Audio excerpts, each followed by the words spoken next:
Hello guys, I'm Heng from VX Audio. Today I'm going to do a short demo on our newest Android player product that we brought into the market. We have offerings from 9-inch to 13-inch, and we have different specifications from 32 gigs of memory all the way up to 8 gigs of memory up for your selection. Today's run through will be just a general feature of all our players. So without further ado, I'm going to start the player for you to see how fast our player generally boosts up on your vehicle. So all of our players are equipped with 8-core processor. As you can see, when we turn it on, it's seamless. Immediately you get the startup, no waiting, nothing. Alright, so the first feature I'm going to show you is our CarPlay feature within our Android players. So right here, you can see there's a car link. Okay. Once we go inside this, right, you basically have to connect to the Bluetooth. Now this is only for the first time that you need to do this. You can see that here is a SYU Android. We just have to connect it. Sorry, let me just cancel it. So the parent request is ongoing. You can see that it's actually verification approved, and we're going to try to connect it now. Seamless all the way in. Now we have the guys looking for me. But anyway, you get the idea, right?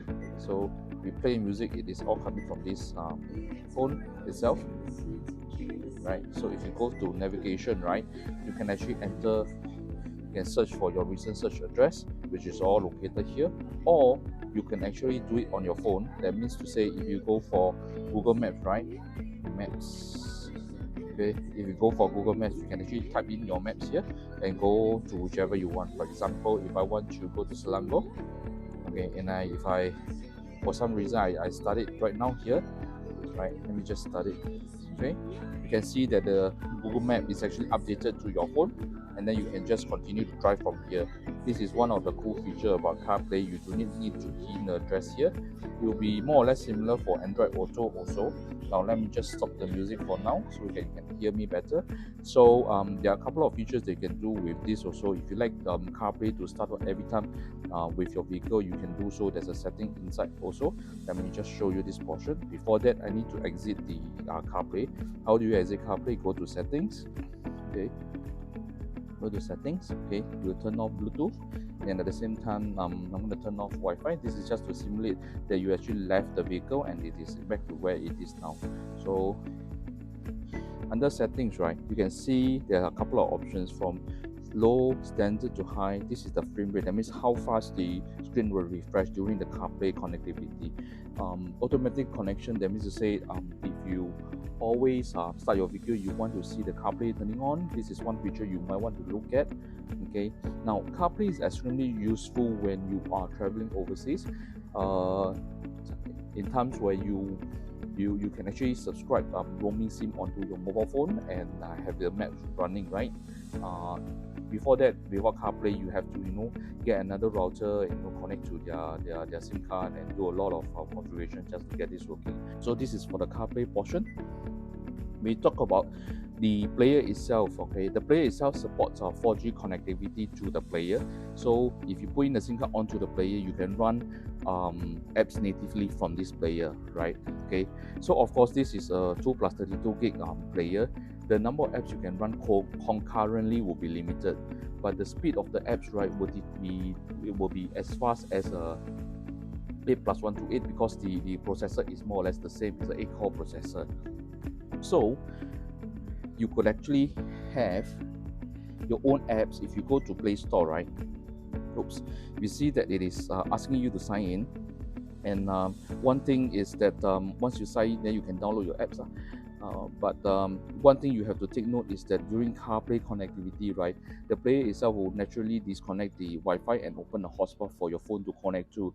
So the workaround for this solution is, of course, in our demo, is that we'll have to turn on the Wi-Fi. Okay, we have to wait a while, let it connect to our Wi-Fi. Then we can show you some apps how it runs. Let me just show you. Right, this is the one. Just give it a while. Okay, we're there. So once we are joined to Wi-Fi, I can show you that we have our native maps running. Skip. Okay, Google Maps are running fine, or loading for the first time. Okay, so if you talk about the Disney. We have Disney Plus. At the same time, of course, we also have YouTube and we have Spotify. If all this is not enough, you have Play Store to support your downloads.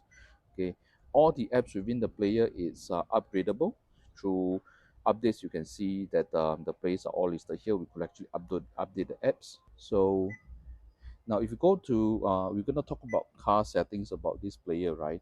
There are a few things that you can actually do. If you do not like the beeping sound, you can actually turn it off under device, and the sound, you can turn it off the key tone. So once you turn this off, right, there will not be any key tone sound. Okay, so loud, it's the equalizer loudness. Okay, amplifier, there's a built-in amplifier chip within the player itself. There are some other configurations here, equalizer that you can actually play with. This is all controlled by the UIS chip itself. So I can show you, the next thing is the device chip. Okay, you can see that under the system configuration, you can see that it is running a UIS, okay, 8581 octa core, okay, 8 core CPU, 2 gig RAM. This is the specs of this player. Okay, so we're done for the demonstration of this player. If you have any questions or inquiry about this player, do reach out to us. We are happy to help. Thank you and see you soon.